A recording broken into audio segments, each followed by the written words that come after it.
nagtatrabaho bilang isang call center agent si Mayumi. Graduate siya ng kursong education. At dahil hindi pa pinapalad sa larangan ng pagtuturo, ay sinubukan niya munang pumasok bilang isang call center agent sa syudad bilang yun na rin ang nirekomenda ng kanyang matalik na kaibigang si Precious. Para kay Mayumi, ay malaki na rin ang sinasahod niya bilang agent. At dahil doon, nabibigay niya ang pangangailangan ng kanyang pamilya. Ate! Ibili mo naman ako ng bago sapatos oh. May laro kami sa susunod na linggo sa kabilang barangay. Tapos sira-sira ng sapatos ko. Wika ng kapatid na si Robin. Sira na agad? Kakabili ko pa lang yung sapatos mo nung nakaraang buwan na. Bakit naman hindi mo pinag-iingatan, Robin? Ang mahal kaya yung sapatos mo. Ganoon talaga ate. Alangan namang hindi ko gamitin para hindi lang masira, di ba? Sige na po, please. Ayoko namang ako lang ang walang bagong sapatos sa laro namin sa susunod na linggo. Robin, alam mo, hindi naman nasusukat sa magandang sapatos ang isang magandang laro eh. Kahit pa sobrang mahal na mga sapatos ninyo, kung hindi para sa inyong ang laro, wala talaga. Ang dami mo naman sinasabi dyan eh. Ang sabihin mo, ayaw mo lang ako bilhan ng bagong sapatos. Marami ka namang pera. Hoy Robin, yung bibig mo pinagsasabi mo dyan. Nahihirapan na nga yung ate mo sa kakabudget ng sahod niya para lang mabigyan tayo ng pang-araw-araw na kailangan.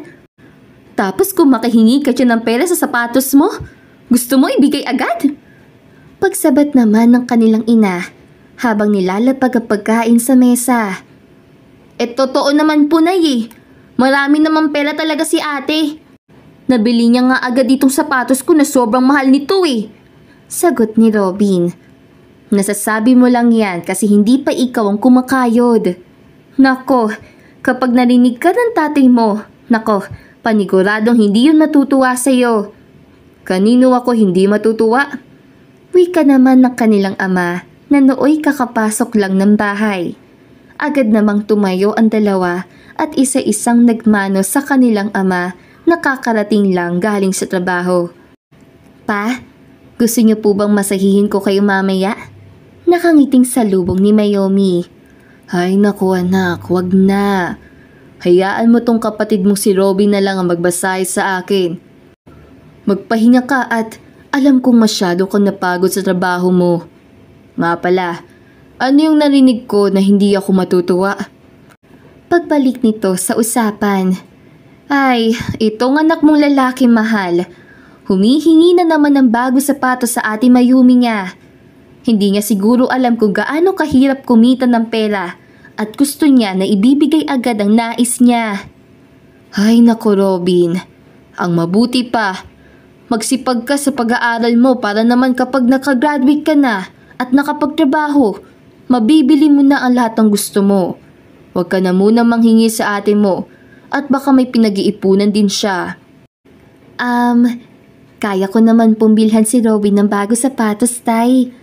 Basta ba't maipakita niya lang ang grade niya this grading period na mataas. Kasi kapag hindi, babawiin ko ang binili ko at ibebenta ko sa iba. Pagbibiro pa nito. Ayun! Oo naman ate. Kapag nag-release na po ng grades ang lahat ng instructor namin, ipapakita ko po kaagad sa'yo yun. Just make sure na pasado sa timpla ko mga grades na yan ha? Promise ate. Okay, sige. Bibilhan kita bukas pagka-uwi ko galing sa work. Ayun no! Salamat ate ha! Sa tuwa ay niyakap naman agad ni Robin ang kanyang ate Mayumi at nagmamadali nang pumasok sa kanyang kwarto. Hep? Saan ka pupunta? Kakain pa lang tayo. Saglit lang, Nay. Ibabalita ko lang to sa mga tropa ko. Natawa na lamang si Mayumi sa narinig habang ang kanyang ina ay huminga na lamang na malalim habang nakapamewang na nakatingin sa kanya. Anak naman, masyado mo nang ini-spoil ang kapatid mo. As long as ginagawa niya po ang best niya sa pag-aaral, Nay, wala pong problema sa akin yun. May naipon ka na ba? Actually, Kaunti pa lamang po. At mukhang mababawasan na naman para sa sapatos si Robin. Natatawa nitong sabi. Sana tinanggihan mo na lang ang kapatid mo. Okay pa naman na sapatos niya eh. Ang sabihin niya, gusto niya lang talaga ng bago. Hayaan mo, Nay. Kikitain ko naman ulit ng perang yun. O siya, sige. Ikaw bahala. Tsaka, bilhan mo naman ang sarili mo, anak. Puro na lang kami ang iniintindi mo eh. Ikaw nga, mukhang wala pang nabibiling bagong sapatos. Bibili na lang po ako kapag sira na po talaga to. Totally, Nay. Tawagin ko lang po si Robby sa kwarto niya ha, para makakain na tayo. Pinuntahan niya naman agad ang kapatid sa silid nito upang makapaghapunan na sila ng sabay-sabay. Kinabukasan, dahil 6:00 ng umaga ang duty ni Mayumi, ay maaga siyang gumising at nag-ayos tsaka pumasok ng trabaho. 6 na buwan pa lamang siya sa pagiging call center agent, pero mukhang maagang nasanay ang katawan niya sa pagod.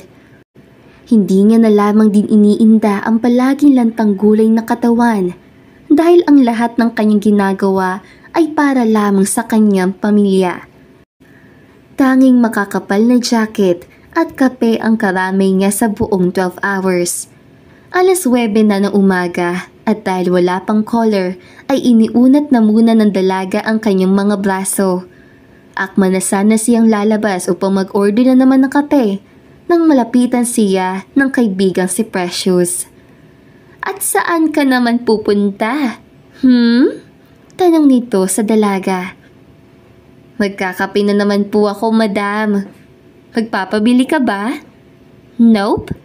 Halika muna dito sa sulok at maipapakita ko sa'yo. Ha? Ano naman yun? Basta, wag nang maraming tanong. Agad namang hinawakan ni Precious ang kamay ni Mayumi at dinala sa sulok kung saan malayo-layo na sa mga kasamahan nila sa trabaho. Tada! Nakangiting wika nito, sabay pakita sa singsing na nasa kanyang daliri. And so, ano namang pakiko sa sing? Hindi na natuloy ni Mayumi ang ibig na sabihin ng magets niya ang ibig sabihin ng kaibigan. Agad niyang natuptop ang sariling bibig. Oh, don't tell me, you and Fernan are engaged? Aha? OMG! Kailan lang? Masaya niyang tanong. Kagabi lang. Nag-propose siya sa akin sa harap ng maraming tao sa isang mamahaling restaurant. Last night was our 8th anniversary. At nag-propose siya sa akin kasi naniniwala siyang ang number 8 symbolizes infinity. Para namang naiiyak sa tuwa si Mayumi. Kaya wala na siyang ibang nagawa kundi ang yakapin ng mahigpit ang matalik na kaibigan. I'm so happy for you, bestie. Imagine, noong 1 linggo naging topic pa natin kung wala bang plano si Fernan na pakasalan ka. At ito na. Nag-propose na nga siya. Gusto kong magsisigaw sa saya talaga. Gagi, wag mong gawin yan. At never kong sinabihan ng mga coworkers natin. I want my wedding as simple as I am. At gusto kong ang mga malalapit lang sa puso ko ang pupunta. At isa ka na doon. I can't wait. Teka, kailan ba ang kasalan? Next month na agad. Gusto niya kasing madaliin para habang hindi pa siya nakakasampa ulit sa barko, napakasalan niya na ako. Bestie, kapag sasampa siya ulit sa barko, ilang buwan na naman ako maghihintay nito. Kaya nag-yes na ako. Siyempre, need niya mag-work na mabuti para sa'yo at sa magiging family niyo soon. Wow! Kung makapagsalita naman to parang may na-experience na. Napapanood ko lang sa mga movies. Tsaka, sweet rin naman ang boyfriend ko dati, no? Nagplano pa nga kami kung ilan na magiging anak namin eh. Natatawang sabi ni Mayumi.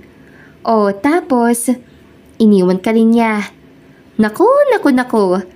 Madala ka na sa mga lecheng lalaki. Walang ibang ginawa kundi ang mangako ng mangako pero napapako naman. Kaya nga puro kuda. True yan, bestie. Alam mo, Hindi ko nga magets sa mga lalaking yan eh. Ang dami pinapangako, parang politiko. Tsaka, tayo tong may dalawang bibig, pero sila tong dada ng dada. Hoy, anong dalawang bibig pinagsasabi mo dyan? Alam mo, bestie, maganda ka sana eh. Kaso, ang slow mo pagdating sa mga jokes. Dalawa ang bibig natin, sa itaas at sa ibaba. Naku naman, palibhasa ilang taon nang hindi nadidiligan. Tukso pa nito. Sira ka talaga? Hindi naman talaga ako nadidiligan ever, no? Asus! So, halik-halik lang kayo ng una mong boyfriend? Natural! Kaya wag ka na magtanong dyan.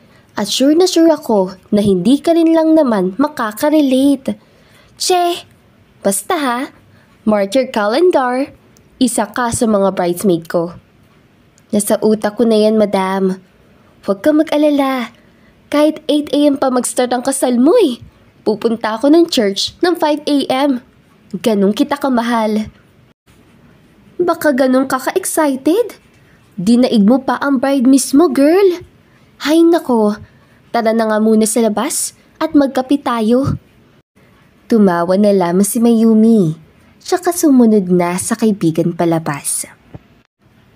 Habang nag-o-order, ay panay naman ang tingin niya kay Precious. Ito na naman siya sa kanyang mga imahinasyon. Pangarap naman talaga ng lahat ng babae na maikasal sa lalaking mahal nila at makasuot ng traje de boda. At isa na siya doon. Bumalik lamang siya sa ulirat nang tapikin siya ni Precious. Hoy! Okay ka lang ba? Yeah. Sorry, may iniisip lang. Akala ko naman humiwalay ng kaluluwa mo sa katawan mo eh. Oh, eto na ang kape mo. At kanina pa akong nangangali kakahawak dito. Sorry naman po, madam. O siya, tara na. At bumalik na tayo sa loob. Baka hinahanap na tayo ng team leader. Natapos ang araw ng iyon. At tulad nga ng ipinangako ni Mayumi sa kapatid niyang si Robin, ay ibinili niya muna ito ng bagong sapatos. Pagdating, ay ganoon na lamang ang tuwa ng binatilyo. Masaya na rin si Mayumi dahil kahit papaano na ibibigay niya ang mga gusto ng kanyang pamilya. Kahit pa halos wala na siyang mabiling gamit para sa sarili niya, ay okay lang.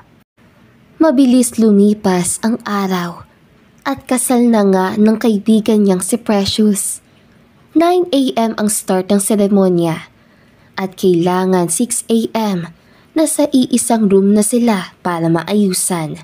Kaya naman, alas 5 pa lang ay gumayak na si Mayumi at nagtungo sa hotel na malapit lang sa simbahan kung saan gaganapin ang kasalan. Pagkatapos maayusan ni Mayumi at ng iba niya pang kasama sa silid, ay lumabas na muna siya upang puntahan ang kaibigang si Precious na nasa kabilang room lamang. Kinatok niya muna ang pintuan, tsaka siya pinagbuksan ng makeup artist ng bride. Hala! Ikaw na ba yan, bestie? Oh my! Hindi kita nakilala ah! Ngayon pa lang kasi kita nakita nakasuot ng makeup. Manghangwi ka ni Precious. Bakit? Mas lalo ba akong gumanda? Birong sagot naman ni Mayumi, sabay pitik sa kanyang buhok. Well, sino pa nga ba ang magpaplastikan kundi tayo-tayo lang din? Wika ni Precious na siyang ikinatuwa nilang lahat. Napuno pa ng tsikahan ang loob na silid nang biglang hindi na nga napigilan ni Mayumi ang pag-iyak. Hoy! Napano ka dyan? Ba't ka umiiyak? Wala. I'm just so happy for you. Para na kasi kitang kapatid eh. We've been friends for how many years? At saksi ako sa struggles mo. At kung ilang mga luha ang nailabas mo araw-araw dahil lang sa taong hindi ina-appreciate ang kabutihan mo. But now, look at you. Wearing that lovely white gown. At maya-maya lang, ay narampa na sa loob ng simbahan.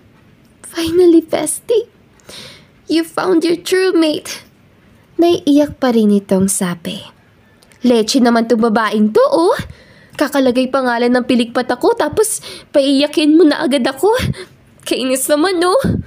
Maktol nito habang pinipigilan ang pagpatak ng kanyang mga luha. Oo na, sige na. Hindi na ako magsasalita. Basta, happy ako lagi for you. At nandito lang ako sa likod mo lagi. Naku naman, oh. I'm happy also cause I found a friend like you. Ano ba yan? Ate, pakiretouch mo na nga muna tong emotera kong friend at umiiyak na kahit hindi pa nagsisimula ang ceremony. Baling nito sa makeup artist. Ay, opo ma'am. Halika po ma'am. Pagkatapos ng 5 minutes retouch ni Mayumi, ay nagpaalam naman siya agad sa kaibigan na mauuna nang bumaba at umalis ng hotel kasama ang iba pang bridesmaid. Pagdating sa simbahan, ay nasa labas lamang ang lahat, pati na ang groom. Ilang sandali pa, nagulat naman siya nang biglang hilahin ng event organizer ang kanyang braso at itabi sa isang matipunong binata. Ayan, kayong dalawa ang partner ngayon, okay? Kapag in-announce na ang names niyo pareho, tsaka pa lang kayo papasok at rarampa. Usal nito. Tumango naman si Mayumi habang ang gwapong binatang kanyang katabi ay diretso lamang ang tingin sa loob ng simbahan. Makalipas pa ang ilang minuto ay sinimulan na nga ang seremonya. Nang marinig na ni Mayumi na binabanggit na ng tagapagsalita ang kanyang pangalan, ay akma na sana siyang maglalakad papasok nang tumikim ang binatang kapareha. Baka nakakalimutan mo. We are partners here. At kailangan magkasabay tayong maglakad. Formal na wika ng binata. Oh, tayo na sa loob? Ano pang dinatayo-tayo mo dyan? Humawak ka sa akin. What? Ngunit imbis na sumagot, ay kinuha lamang ng binata ang kamay ni Mayumi at persahang ipinahawak sa kanyang braso. Ang gulat na dalaga ay hindi na lamang kumontra. Kasalanan rin naman niya ito dahil hindi siya umattend ng bachelorette party, rehearsal at rehearsal dinner. Bawal kasi siyang lumiban sa trabaho. Mabuti na lamang at naiintindihan siya ni Precious. Habang naglalakad, ay kitang-kita niya pa ang mga mata ng mga babaeng naroroon. Alam niyang wala sa kanya ang mga mata nila dahil halos lahat ay nakatingin lamang sa kapareha niya. Nang nasa medyo dulo na sila, tsaka pa lamang sila naghiwalay at pumwesto sa magkabilaang upuan. Makalipas pa ang ilang minuto, ay ang bride na nga ang rumampa. Gusto nang maiyak ni Mayumi, pero pinipigilan lang niya. Hindi pa naman siya nakakapagdala ng panyo at salamin. Sa isip niya, baka hindi pa natatapos ang seremonya, ay haggard na siya dahil sa kanyang kaiiyak. Natapos ang seremonya sa isang masuyong halik na pinagsaluhan ng bagong mag-asawa. Nakisabay na rin si Mayumi sa pagpapalakpak habang binabaybay nila ang daan palabas ng simbahan. Dali-dali naman lumapit si Mayumi. Alam niya kasing sa pagkakataong iyon ay sasaluhin na nila ang bouquet ng bride. Isa na rin kasi siya sa pinaniniwalaan niyang tradisyon na kapag sino ang makasalaw ng bouquet ay siyang susunod na ikakasal. Kahit naman wala siyang nobyo, ay naniniwala pa rin ang dalaga na balang araw ay ikakasal rin siya sa lalaking mahal niya. Bumalik siya sa sarili na magsalitang muli si Precious. In 3, 2, 1! Agad namang tinignan ni Mayumi kung saan papunta ang direksyon ng bouquet at dali-daling pumesto sa gilid. Masasalo niya na sana ang bouquet, pero isang di inaasahang pangyayari ang naganap. Naapakan niya ang sapatos sa isa sa mga groomsmen na nasa gilid, dahilan upang mapaharap siya at mawalan ng balanse. At doon nga, naglapat ang labi ni Mayumi at ng binata. Nanlaki ang dalawang mata ng dalaga habang magkadikit pa rin ang kanilang mga labi. Nakahawak na rin ang binata sa bewang nito. Kung ilang minuto silang nagtagal sa senaryong iyon, ay hindi na nila alam. Napabitaw lamang sila nang sumigaw na si Precious. Woo! At dahil mo lang nakakuha ng bouquet dahil sa scene na yon, let's give it another shot! Wika nito na kinindatan pa ang kaibigang si Mayumi. Sorry. Nauutal na wika ni Mayumi. It's fine. Go. You must catch that one. Sagot naman ng binata. Isang pilit ng ngiti naman ang tinugon ng dalaga. Tsaka lumayo sa binata habang sapo-sapo ang kanyang ulo. Maya-maya pa, inihagis na nga muli ni Precious ang bouquet. At sa walang ano-ano, nasa luyon ni Mayumi.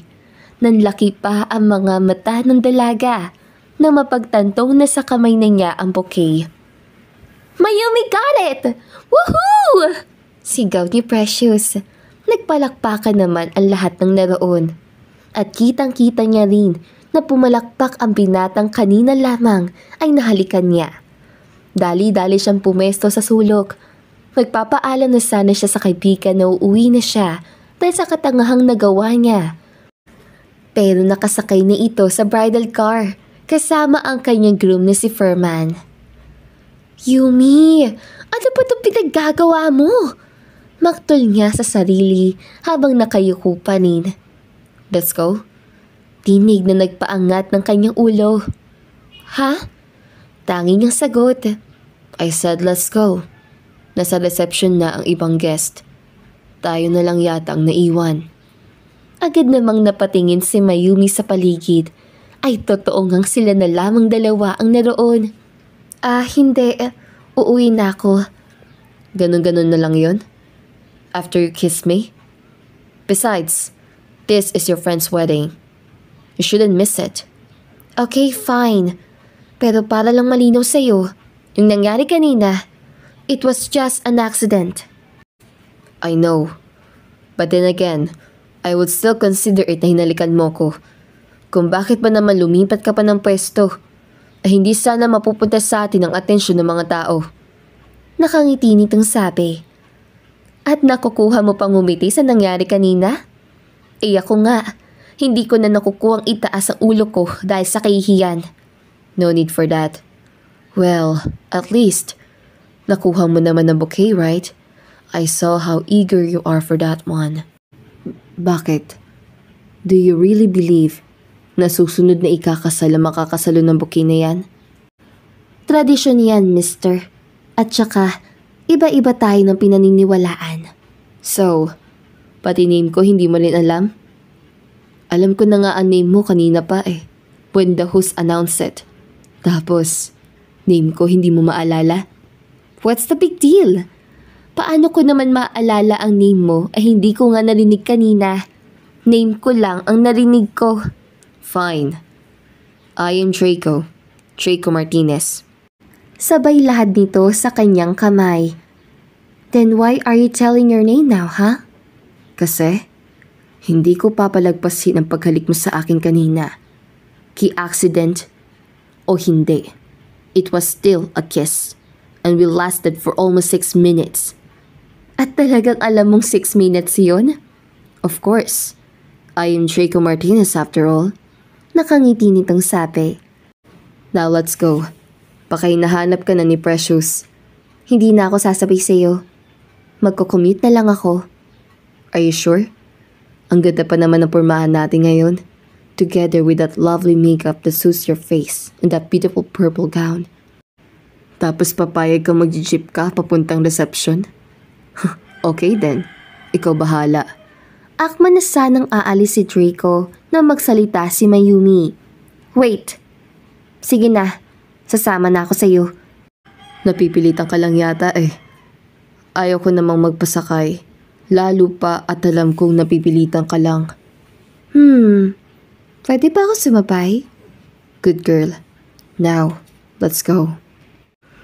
At wala na nga ning nagawa pa si Mayumi, kundi ang sumakay sa kotse ni Draco. Tahimik lang sila sa buong biyahe hanggang sa makarating sila sa venue.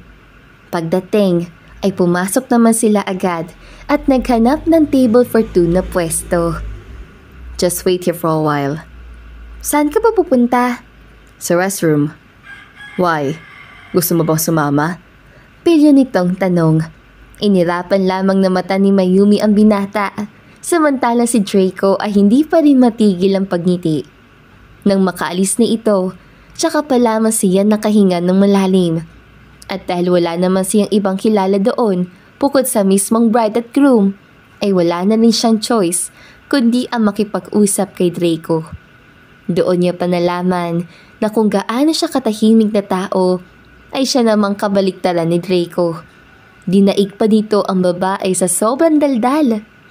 9:00 na ng gabi natapos ang event at hindi na niya nagawang magpaalam sa kaibigan si Precious dahil abala rin ito sa harapan. Nag-offer naman si Draco na ihatid na siya sa kanila kaya wala na siyang nagawa kundi ang pumayag. Gabi na rin naman at medyo delikado na sa daan. Pumasok ka na at magpahinga. Isang mahabang araw ang nalampasan mo today. Panimula ni Draco. Sanay na ako sa ganito kahabang araw sa trabaho ko, Draco. Nakangiti niyang sagot. I see.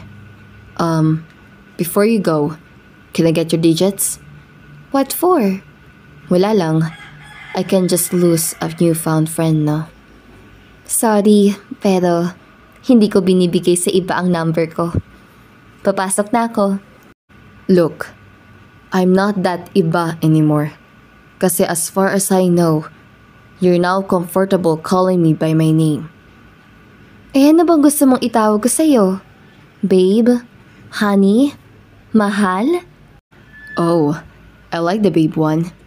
Good night. Nakangiti nitong sabi, sabay paharurot sa sasakyan. Natawa na lamang din ang dalaga dahil mukhang nakalimutan na nga nitong kulitin ang number niya. Noong gabing ding iyon ay sobrang tagal niyang nakatulog. Kahit ano kasing pilit niyang ibahin ang nasa isip ay mukha pa rin ni Draco ang kanyang nakikita.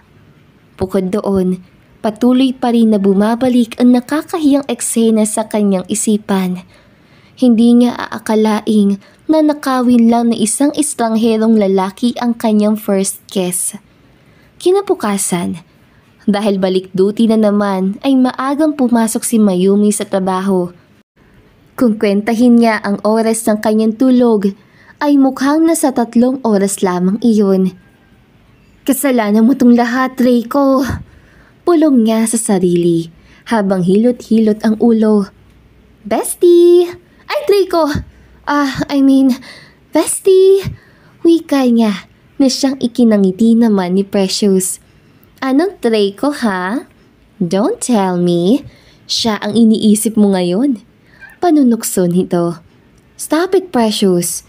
Wala ako sa mood dahil 3 hours lang ang tulog ko. And why?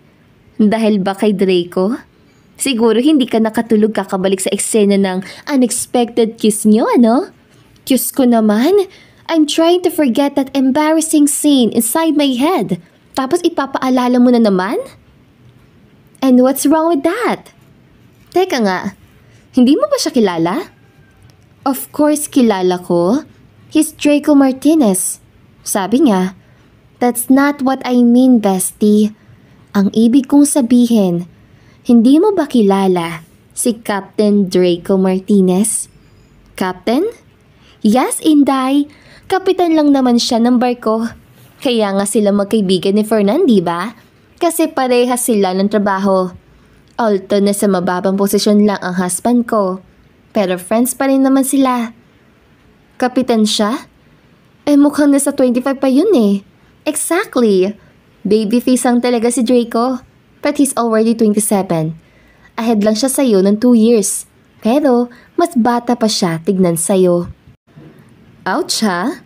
Kung makariltok naman to, parang hindi tayo magkaibigan na. Joke lang naman. Pero seriously, ano na? Balita ko hinatid ka daw niya kagabi ah. Ano namang pinag-usapan niyo? Teka nga, bakit ka pa tanong ng tanong?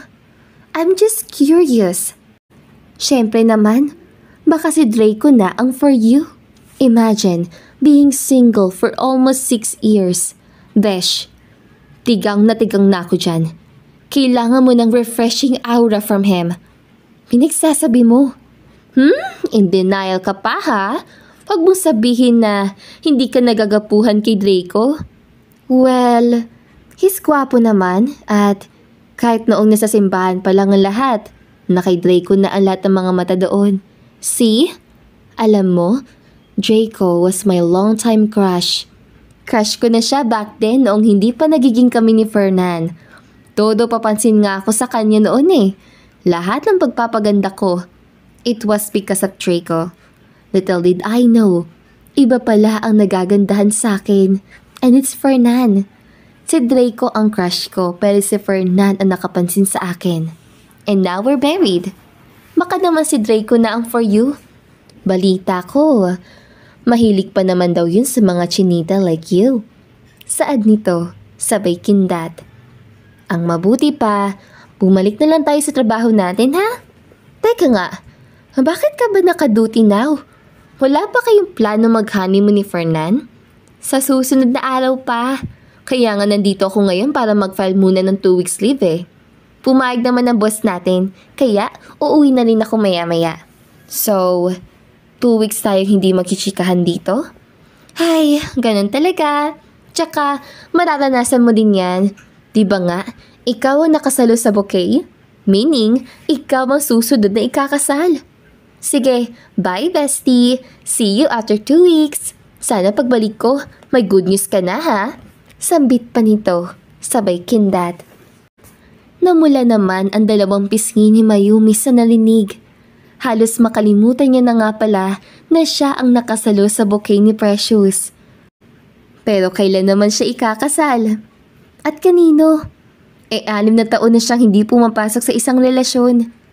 Napahinga na lamang siya ng malalim, tsaka ibinaling ang atensyon sa kanyang trabaho. 6:00 na ng gabi at nakahanda na magsiuwi ang lahat. Niligpit naman muna ni Mayumi ang kanyang mga gamit, tsaka nagtungo na sa labas.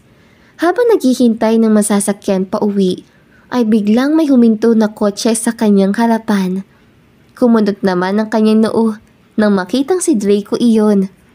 Going home already? Oo. Actually, naghihintay na nga ako ng masasakyan eh. Sumakay ka na. I'll be your driver for tonight. Naku, wag na Draco. May pera naman ako pamasahe eh. E di sa akin mo naibigay yan. Sumakay ka na. Gabi na rin. At ikaw na lang ang nandito sa sulok. Napatingin naman sa paligid si Mayumi. At totoo nga ang sinasabi nito. So, ano na? Sasakay ka ba o sasakay ka? Hay, sasakay na po. Ngumiti na lamang si Draco at pinaandar ang sasakyan. Ilang sandali pa, inihinto niya ang kotse sa isang lugar na di pamilyar kay Mayumi. Sa kabila ng pagtataka, ay namangha naman ang dalaga dahil punong-puno ng mga nagagandahang ilaw ang paligid. Para itong isang munting paraiso para sa kanya. Saan ba to, Draco? At bakit mo ko dinala dito? This is my private paradise. I bought this lot at pinadesenyohan ang lahat ng mga to. Pasensya ka na ha, at hindi kita idiniretso sa bahay niyo. Gusto ko lang kasing ipakita sa iyo ang bunti kong paraiso. But, why did you buy this lot? You really want to know? Well, dito dati ang bahay namin ng mama ko. Pero dahil nga mahirap kami, pinalayas kami ng may-ari. Ilang buwan din kami nagpalaboy-laboy ni mama sa lansangan. Hanggang sa may naawa sa akin at gusto akong ampunin. Noong una, hindi pa ako pumayag kasi ayaw kong iwan si mamang mag-isa. Pero pinilit niya ako sumama sa ginang para daw makapag-aral ako at matupad ko ang mga pangarap ko. Sabi kasi ni mama, wala daw akong mararating kapag siya ang kasama ko. Hindi daw sasapat yung magkasama lang kaming dalawa. Pumayag ako. Pinag-aral nila ako. Binihisan. Tinuring na sariling anak. Si mama, patagaw naghihintay sa gate ng bahay lagi. Dinadalhan ko siya ng food while crying kasi pinagbawalan na ako ng new parents ko nung lumapit sa kanya. Until one day, hindi ko siya nakita sa gate. At first, wala lang sa akin. Pero hanggang sa naging 3 araw na, so I searched for her all alone. Under, I saw mom's dead body sa liblib na lugar. Wala nang takip ang buo niyang katawan. At doon pa lang, alam ko ang buong nangyari. Naiiyak niya nitong salaysay. Ang nakikinig na dalaga ay ramdam na rin kung gaano kasakit ang dinadala ng binata. So, you're saying na your mom was raped? Yes. Actually, Yumi, hindi ko rin alam kung sino ang tatay ko eh. Back then, na-rape din kasi si mama at ako ang naging bunga. Sinubukan niyang ipalaglag ako pero mas nanaig ang pagmamahal niya sa akin. Kaya nandito ako ngayon sa harapan mo. All her life nagsuffer siya sa akin na anak ng rapist. Tapos hanggang sa pagkamatay niya, ganoon pa rin ang dahilan. Kaya ipinangako ko sa kanya na kapag nagkapera ako, bibilhin ko ang lupa na tinirhan namin dati at gagawin kong isang paraiso bilang alaala niya na rin. Oh God, I'm sorry na share ko pa to. Ngunit, hindi pa man natapos si Draco sa pagsasalita, ay niyakap na siya ni Mayumi. I'm sure, kung nasaan man ang mama mo ngayon, masaya siya kasi natupad mo ang pinangako mo sa kanya. Really? Oo naman. Ang mabuti pa, bumaba na tayo ng kotse at ipasyal mo na ako sa munti mong paraiso. Napangiti naman si Draco. Siya kasabay na silang bumaba ng kotse. Habang binabaybay nila ang buong lugar, ay bigla namang hinawakan ni Mayumi ang kamay ng binata. Huwag ka na mabigla dyan. Gusto ka lang hawakan ng kamay mo para makita ng mama mo na nandito ako. And I will be here for you hanggang sa kailangan mo ko. Nakangiting wika ni Mayumi. What if kailangan kita forever? Will you stay? Ha? Wala. Just ignore it. Let's go there. At marami pa akong ipapakita sa'yo. Tumango na lamang din ang dalaga at nakangiting sumunod sa mga yapak ng binata habang magkahawak pa rin ang kanilang mga kamay. Para silang mga batang nagtatawanan at naghahabulan sa lugar na sila lamang ang nakakaalam. Kahit pa man hindi pa masyadong katagalan ang pagiging magkakilala nila ni Draco, ay naging panatag na rin si Mayumi dito. Pagkatapos ng masayang gabing iyon, ay inihatid na nga ng binata si Mayumi sa bahay nila, bagay na nakita naman ng kanyang ama. Yumi, anak, sino yung naghatid sa'yo? Ano po, wala po pa, kaibigan lang po. Kaibigan o kaibigan? Papasukin mo muna yung sa bahay. Pa, hindi na po kailangan. Uuwi na din po siya at malapit na po mag-8. Kaya nga, 6 ang out mo. Pero inuwi ka niyang, hindi ko alam kung kaibigan o kaibigan mo ba ng ganitong oras. Iho? Yes po, sir. Sagot naman ni Draco. Pumasok ka sa bahay. Ngayon din. Wika nito at nauna nang pumasok sa loob. Napalunok naman ng ilang beses ang binata habang si Mayumi naman ay napakamot na lamang sa kanyang ulo. Galit ba ang papa mo? Hindi naman siguro. Pero kung hindi ka komportable, pwede namang umalis ka na lang. Huwag mo na lang pakinggan si papa. No, let's go inside.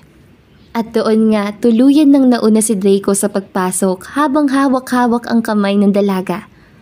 Pagpasok, ay sinalubong naman agad siya ng masamang tingin ng mga magulang ni Mayumi, pati na rin ang kapatid nitong si Robin. Huwag yun namang i-pressure sa mga tingin niyo ang bisita. Kayo talaga. Pagsaway ni Mayumi sa tatlo.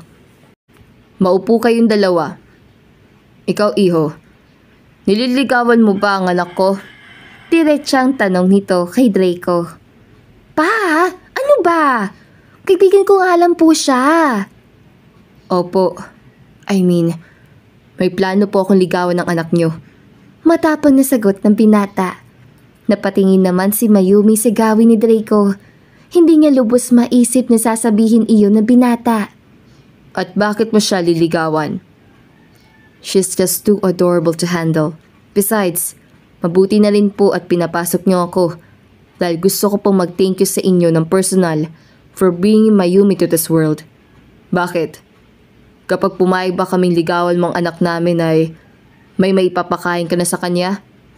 Rest assured that I will do my best para alagaan po ang anak niyo. Kapitan po ako ng barko and 2 months from now ay sasampa na po ulit ako. I will work hard for our future po, sir, ma'am. Ayos! Basta ako, wala akong say dyan Gusto na kita ngayon para sa ate ko.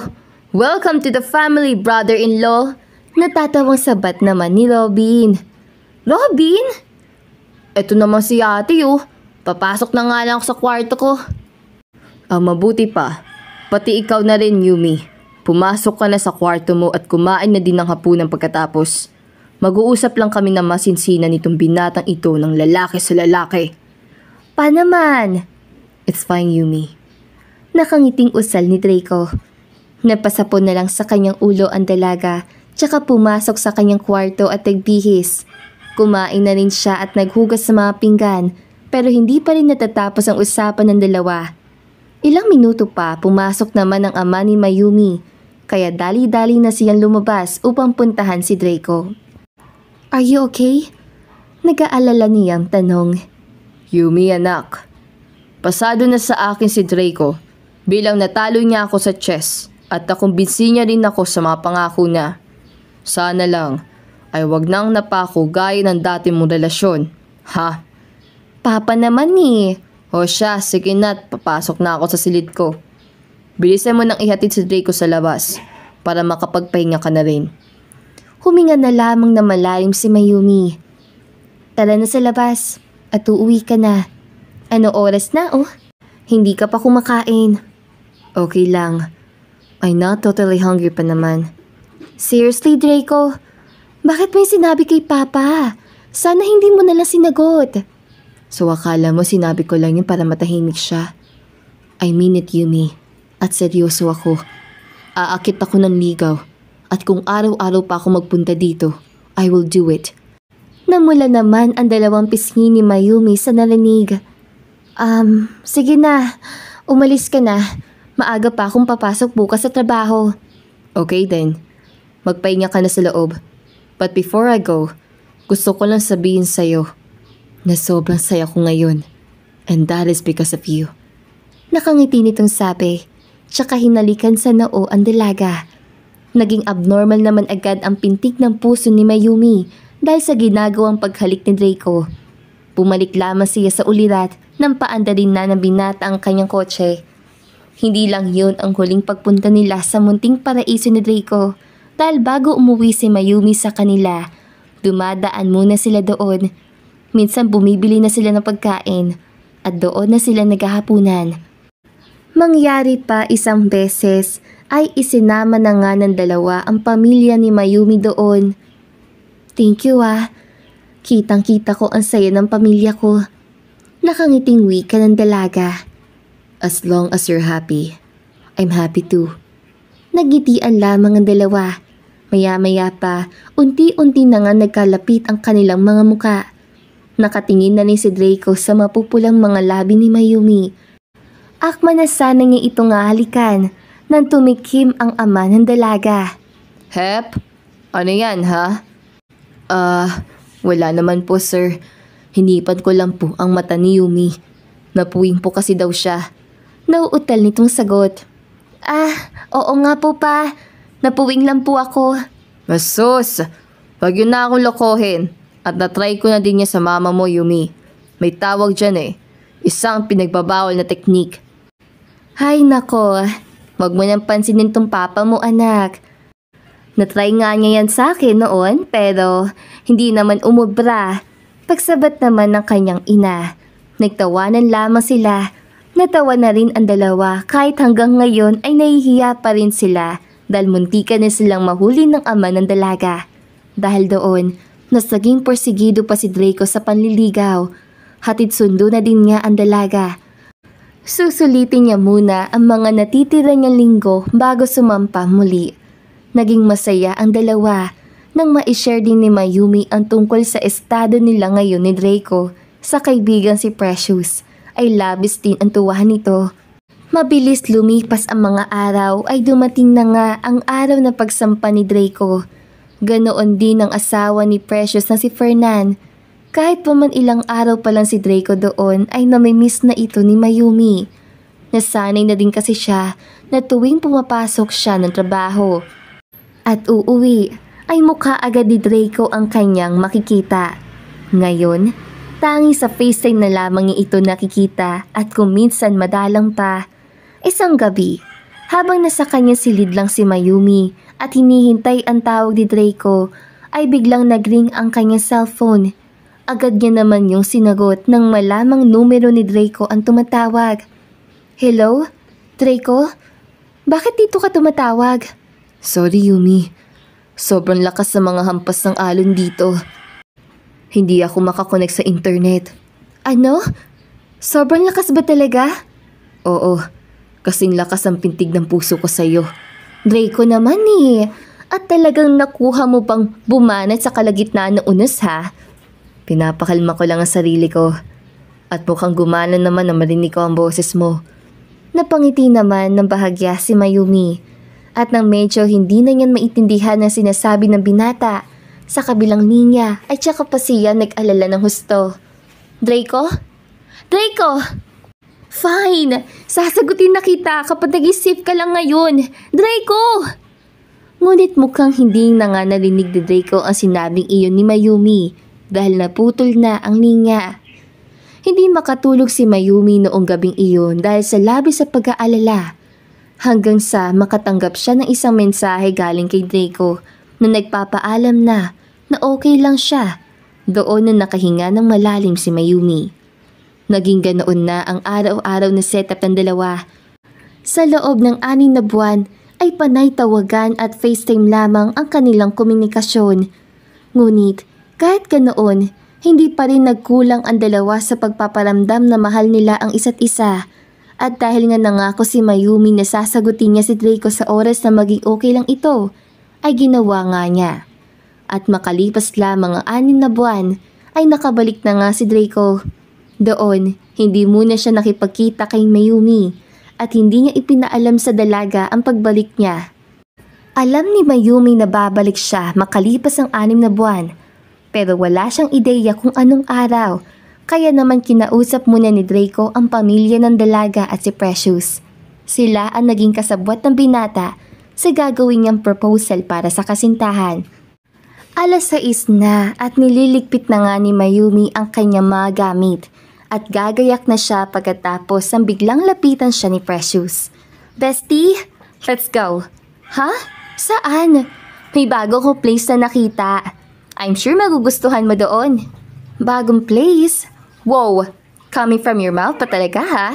At kailan ka pa natutong mag-explore? Tukso pa nito. Ano ka ba? Change of hobbies to, no? Let's go! Pwede bang bukas na lang, bestie? Sobrang sakit na talaga ng katawan ko eh. Tsaka kailangan kong matulog ng maaga para kapag sinabi na ni Draco na darating na siya, fresh pa rin ako. Hay nako, puro ka na lang Draco eh. Tayo na muna ngayon, okay? Pero bestie, pagbigyan mo na ako. Ngayon lang naman tayo kakain ng mag-asama sa labas eh. Tsaka pag dumating na ang mga partners natin, I'm sure sila naman ang magiging priority natin. Napaisip naman ang dalaga. Kung sa bagay ay na-miss niya rin ng kaibigan. Kahit pa man araw-araw silang magkasama sa trabaho ay hindi pa rin sila nagkakausap ng matagal. Okay, sige na nga. Naku, kundi lang kita mahal eh. San ba tayo? Tsaka, libre mo ba? Naman friend, akong bahala sa'yo tonight. Ngumiti na lamang si Mayumi, tsaka sumunod na sa kaibigan lumabas. Habang nasa biyahe noong una, tahimik lang na nakatingin si Mayumi sa labas ng kotse hanggang sa natigil siya. Pamilyar ang lugar na iyon, kaya naman sinubukan niyang buksan ang bintana ng kotse at doon nalaman niyang iyon ang munting paraiso ni Draco. Bestie, why are we here? Malalaman mo rin na sagot yan sa tanong mo. Nakangiti nitong sabi. Saktong pagkababa ni Mayumi sa kotse ay dahan-dahan niyang binaypay ang lugar papasok. Doon unay niyang nakita ang kapatid na si Robin na sinundan ng kanyang ina at ama. Sa dulo ay nakita niya ang isang nakatalikod na lalaki. Napangiti naman siya dahil nakatalikod pa ito. Kilalang kilala niya ito. Love? Nakangiti niyang sabi. Agad namang humarap si Draco habang suot-suot ang napakatamis ng ngiti. Sa walang ano-ano, patakbo siyang tinungo ni Mayumi at niyakap ng sobrang higpit. I miss you! I miss you! Paulit-ulit nitong sambit. Well, simula ngayon, hindi mo na ako mamimiss. Kasi lagi na ako nasa tabi mo. Hindi ka nasasampa? Hindi mo na ako pakakabahin? Nakadepende yan sa'yo. Nakadepende sa sagot mo. Sagot? Agad namang lumuhod si Draco sa harap ng kasintahan at doon kinuha ang isang pulang box sa kanyang bulsa, dahilan upang mapaiyak na nga ang dalaga. Alam kong naniniwala ka sa tradisyon na kapag nasalo mo ang bouquet ng bride, ikaw ang susunod na ikakasal. Ako hindi. But ngayon, binago mo ang pananaw ko. I hate commitments pero nagbago yun noong dumating ka. That day, when you accidentally kissed me, it was not just a simple kiss for me. Kasi first ko yun, and that was the memorable one. I love you. And here I am, sa harap ng pamilya at matalik mong kaibigan, hinihingi ang oo mo for tonight. Will you share your life with me? Yes, love. Oo na oo. At doon na nga isinuot ng binata ang singsing sa kasintahan. Nagyakapan pa sila saglit at takman na sanang hahalikan ng dalaga nang bigla siyang mapatingin sa ama nito. Sana sa gilid lang. Sir, can I now kiss your daughter? Oo naman, iho. Pagkasabi noon, doon na nga nila pinagsaluhan ng isang masuyong halik. Sinelebrate nila ang engagement party sa sumunod na linggo at ikinasal ang dalawa sa sumunod din na buwan. Ngayon, isa na silang ganap na Mr. and Mrs. Martinez.